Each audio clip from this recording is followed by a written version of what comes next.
Assalamu alaikum. Hoy llegamos al cuarto y último capítulo dedicado a la relación con los hijos. El primero se titulaba La relación con los hijos, el segundo, El cambio educativo. El tercer capítulo se titulaba La educación de los niños de 0 a 12 años.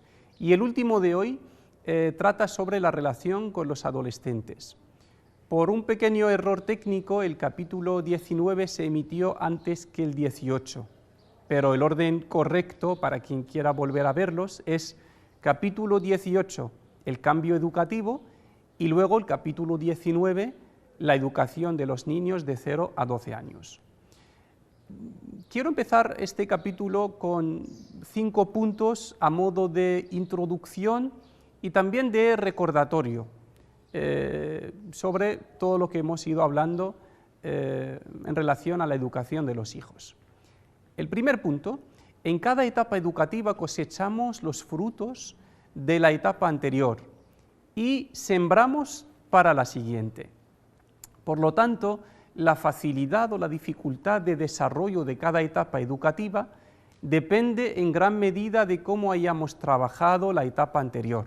Por ejemplo, si durante la infancia educamos a nuestros hijos desde respeto y les acompañamos en su desarrollo y tenemos en cuenta las necesidades y las características de esa etapa, les estaríamos capacitando para afrontar el cambio hacia la adolescencia con éxito y con mucha normalidad, y nos estaríamos ahorrando muchos problemas y conflictos. El punto 2: educar a nuestros hijos en el Islam no es solo conseguir que recen o memoricen el Corán, tampoco es simplemente educarles la fe en Dios o valores como la sinceridad y la generosidad. Todo eso está bien, pero una educación islámica es la que tiene como objetivo desarrollar una persona tal y como la describe el Corán, es decir, un ser honrado de Dios, una persona con plena dignidad, un ser libre. Y eso solo se consigue si educamos desde el respeto y el aprecio a nuestro hijo o a nuestra hija como un ser de mucho valor para Dios. Conseguir que mi hijo rece sin saber por qué reza va en contra de la educación islámica. Presionar a mi hijo para memorizar Corán, si en cambio tiene una autoestima muy baja y no es consciente de su valor como delegado de Dios en la tierra, no sirve de nada.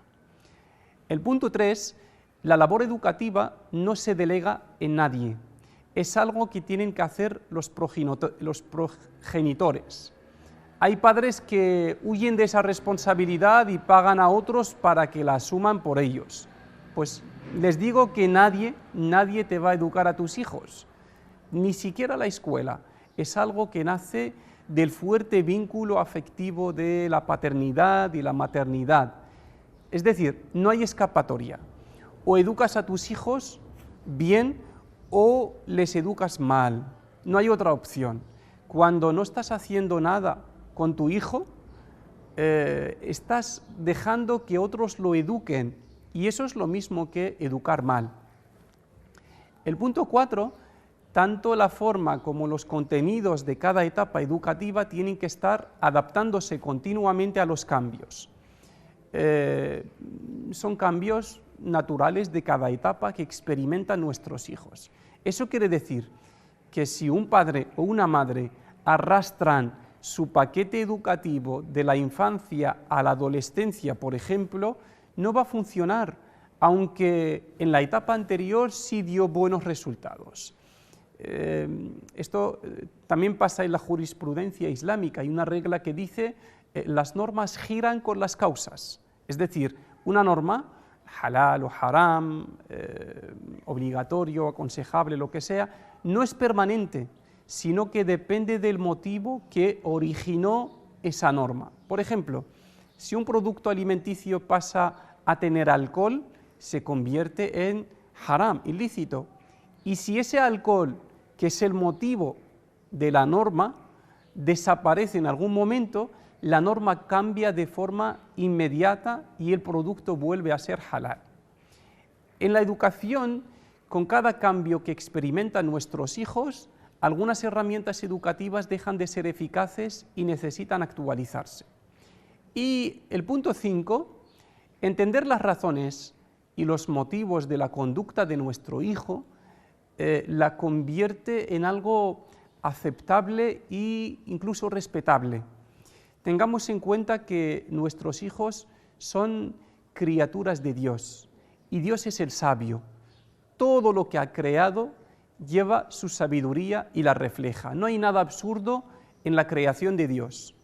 Por eso debemos dedicar mucho esfuerzo a entender las motivaciones y las causas de cada conducta que nos moleste de nuestros hijos.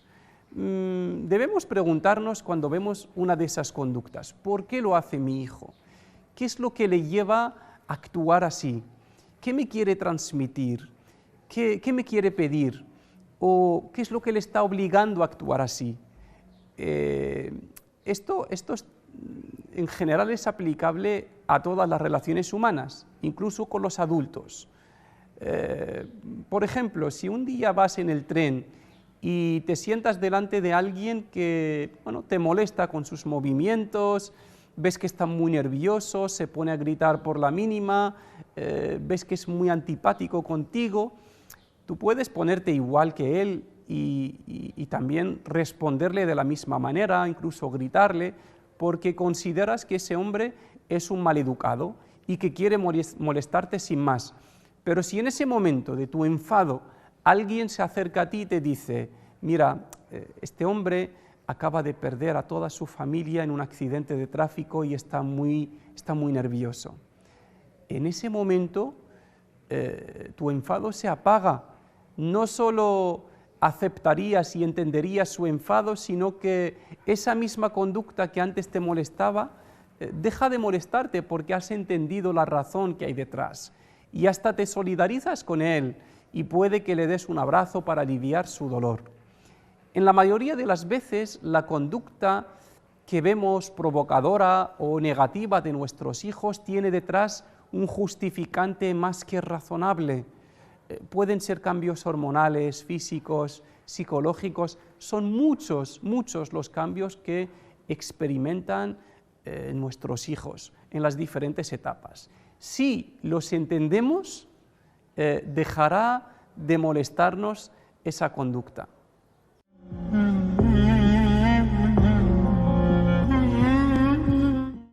¿Qué es la adolescencia? La Organización Mundial de la Salud define la adolescencia como el periodo de crecimiento y desarrollo humano que se produce después de la niñez y antes de la edad adulta, entre 10 y 19 años. Hay expertos que la sitúan a partir de los 12 o 13 años. Bueno, no vamos a entrar en estas discrepancias. Muchos padres se quejan de la adolescencia como un periodo de rebelión, una etapa crítica, una etapa de irresponsabilidad, de libertinaje, de moda, malas compañías, de desorientación. Y lo primero que hay que cambiar es eso. La definición de esta etapa tiene que ser lo más objetiva posible si queremos afrontarla bien, porque esa definición resume el diagnóstico que hacemos de esa etapa y como en todo, si falla el diagnóstico, falla el remedio. Si vemos la adolescencia de otro modo, más positivo o más optimista, es una de las etapas de transición más importantes de la vida del ser humano, que se caracteriza por un ritmo acelerado de crecimiento y de cambios, que según los expertos solo es superado por el que experimentan los lactantes. Es decir, es una etapa en la que se experimentan muchísimos cambios. La adolescencia es un periodo de preparación para la edad adulta, durante el cual se producen varias experiencias de desarrollo de mucha importancia. Más allá de la maduración física y sexual, esas experiencias incluyen la transición hacia la independencia social, económica, el desarrollo de la identidad, la adquisición de las aptitudes necesarias para establecer relaciones de adulto y asumir funciones de adultos, y la capacidad de razonamiento. Aunque la adolescencia es sinónimo de crecimiento excepcional y gran potencial, también constituye una etapa de riesgos, durante la cual el contexto social puede tener una influencia determinante. Muchos adolescentes se ven sometidos a presiones para, pues, por ejemplo, consumir alcohol, tabaco u otras drogas, y para empezar a tener relaciones sexuales. Y si los padres tienen una relación de confianza y cercanía con sus hijos adolescentes, y si el hogar es un espacio seguro y agradable para ellos y un buen refugio para ellos, pueden esquivar, pueden evitar esas trampas que les ofrece su entorno. Los adolescentes son diferentes de los niños pequeños y también de los adultos.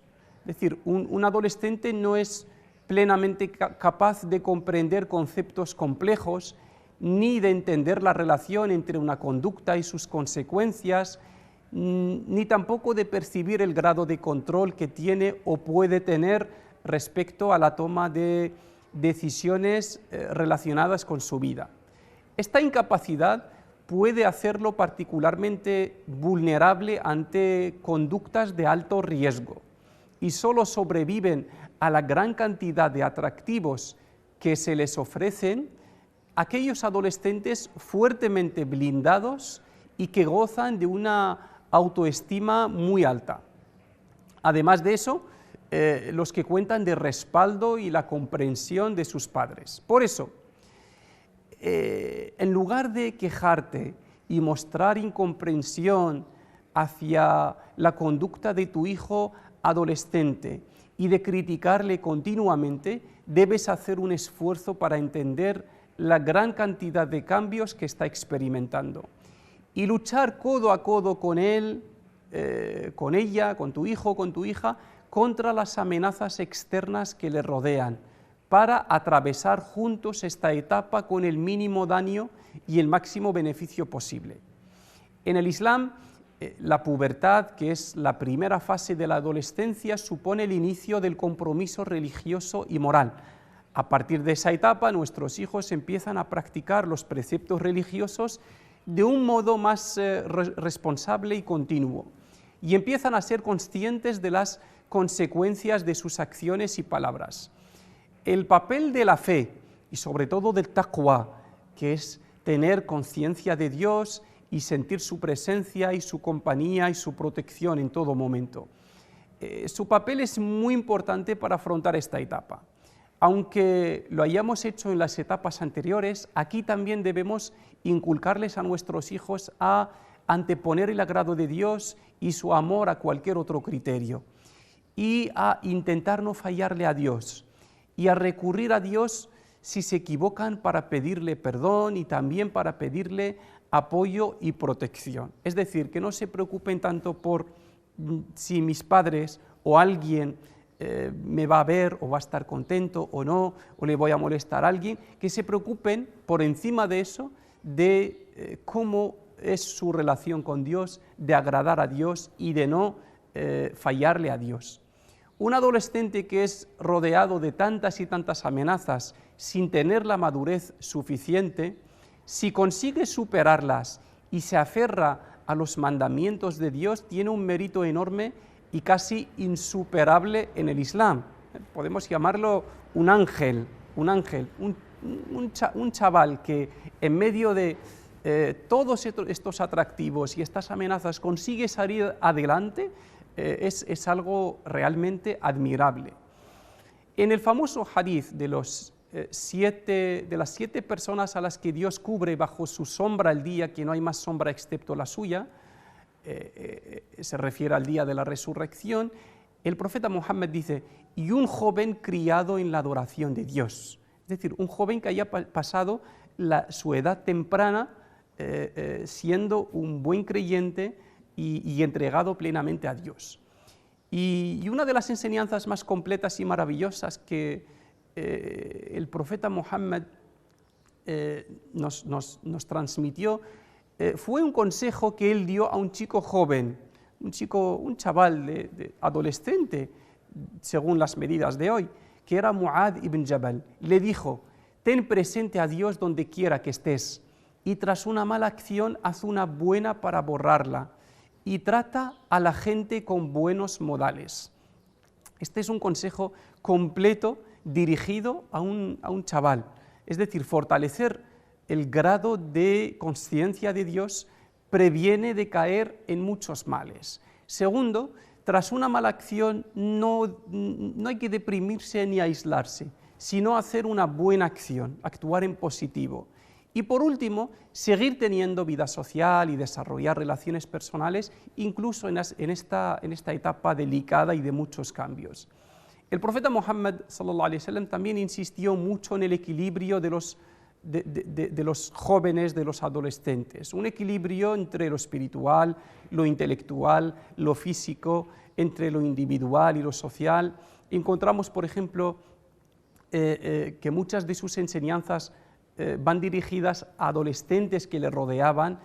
A algunos les recomendaba más esfuerzo en la espiritualidad, a otros les recomendaba el ejercicio físico o el deporte, a otros les recomendaba una buena inversión del tiempo, a otros les exigía tener parte para el descanso y la diversión, a otros les aconsejaba el compromiso social, y eso es porque cada uno de estos chavales tenía un desequilibrio en alguna parte, y estos consejos del profeta eran consejos personalizados. Y el profeta Muhammad tenía la costumbre de priorizar la atención a los jóvenes, a los adolescentes, atendía todas sus necesidades, resolvía todas sus dudas, y todo esto lo hacía desde la cercanía y respeto a este colectivo.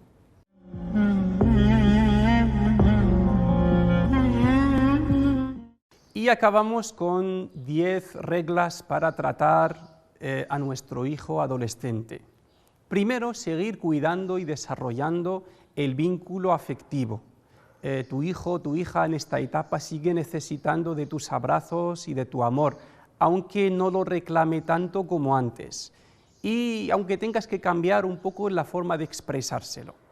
Un hombre llamado Jarir ibn Abdullah dice, era un chaval, dice: siempre que me ha visto el profeta Muhammad, me ha recibido con una sonrisa y con alegría. Así es como expresamos a nuestros hijos adolescentes, que son importantes en nuestra vida, que les queremos, que tienen mucho valor para nosotros, que aportan alegría y felicidad a nuestra vida.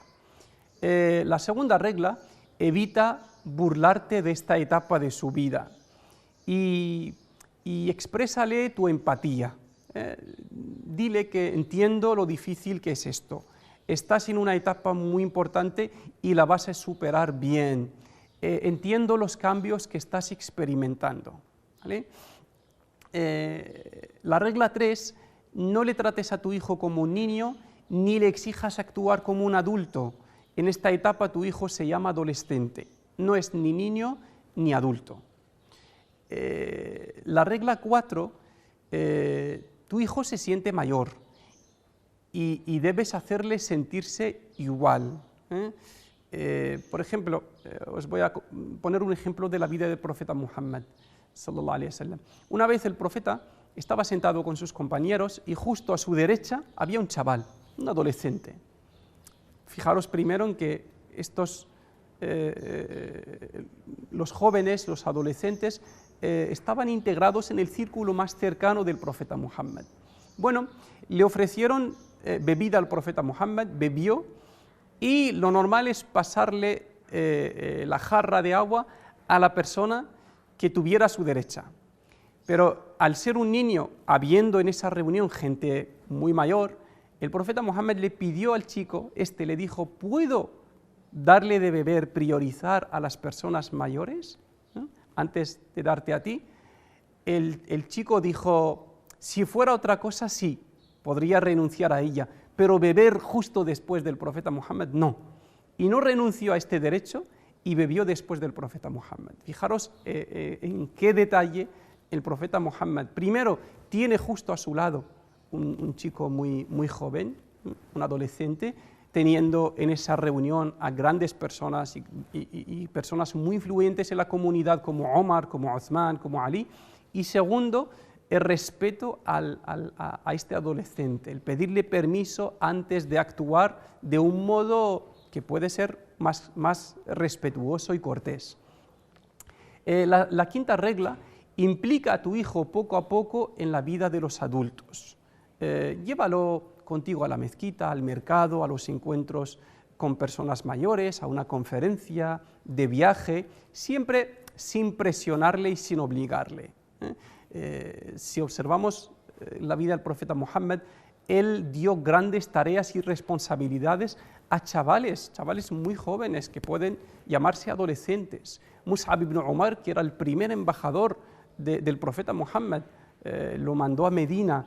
Usama ibn Zayd, que era el jefe de un gran ejército, tenía 17 años. Ali ibn Abi Talib, que desde los 12 años acompañó al profeta Muhammad y se encargó de grandes misiones durante la vida del profeta Muhammad. Abdullah ibn Abbas era un chico joven también de 16, 17 años que nos transmitió grandes enseñanzas del profeta Muhammad y se convirtió en el sabio de la umma, ¿no?